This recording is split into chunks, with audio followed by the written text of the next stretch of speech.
Hey, what's up? This is Todd Smith. I am back with another video. In this video, I want to talk about my personal favorite purchase this year for synthesizers.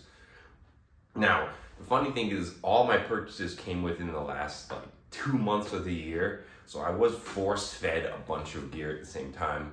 And to be honest with you, 100% honest with you, one of them was the 404 from Roland, and I've had almost little to no time to fully explore this machine. I've just done some basic sampling, so I'm not going to really include this in the list because I don't feel I can justify rating it yet because I haven't used it enough. The other three things I bought were analog synths, monos, very straightforward in what you're getting.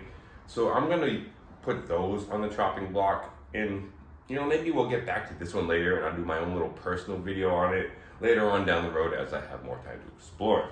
The three analog synths I got were the K2, the Cat, and the Kobo. And they're all great. They're all great synths. I made initial videos for each of them without effects, and I think they all have some great killer low end that it has variance in each of them. They don't sound the same. They have different strong points with the K2, the dual filter and a lot of patching. The Cat has tons of sample and hold. You can layer tons of waves together, 2 sub-analog oscillators. There's just a lot really going on in that machine. And the Kobo just is simple, but sounds absolutely fantastic. Again, I've only had these synths for a couple months, and some have had longer than others. I'm gonna kind of go off the initial feel of just how fast I wanted to grab them and keep throwing them into my tracks, how much I used them, how good it gelled with my sound. And just like anything on any channel, when somebody tells you about their gear and their preference and their experience, it's 100% personal, and you have to kind of understand that. And it might relate to you, it might not. Like, you're different, you gel with things differently, you're gonna have different experiences with different gear. So with all that being said, I think it's pretty safe to say many people know what I'm going to say. The Kobo, without a doubt, hands down, the best piece I purchased this year. The second I bought it, you saw it in a bunch of tracks. It gelled with my sound right away. The fast envelope low end on this, the really snappy bass style, is absolutely monstrous. All the jams I've done with it so far have been 100% clean, with no EQ, no effects, nothing added. That is going to change. I'm going to start EQing this, adding effects. Start beefing up the sound even larger than in my previous jams and previous work, so it's only going to sound better in the future. Very simple device, very simple in design, but amazing sound.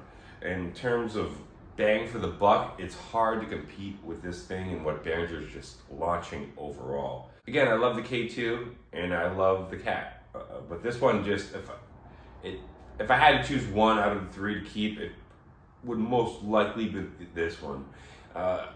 Second place would probably be the Cat so far, and then third, K2. Again, these are new. I could shift around a little bit, but as of right now, that's how I feel with my new Behringer analogs. It's just really hard to go wrong with this thing if you like some snappier bass, some faster bass styles. This thing is just an absolute monster. You can obviously do other things. I think the filter is super unique and super sensitive, and once you get things dialed in, you can turn the whole thing into one massive sweet spot. You have a lot of control over the filter. It's just an absolute monster. By far my favorite purchase of 2023. You'll be seeing a lot on this channel pretty much all the time in my new music in 2024. If you're waiting on it, definitely congratulations, and I hope you get it soon. If you've got it already, I'd love to know your opinion on it. And if you bought some gear this year, what is your favorite purchase of 2023? I would love to know your opinion. Much music coming next year. Thank you so much for the support. Stay positive, stay creative, support each other. Peace.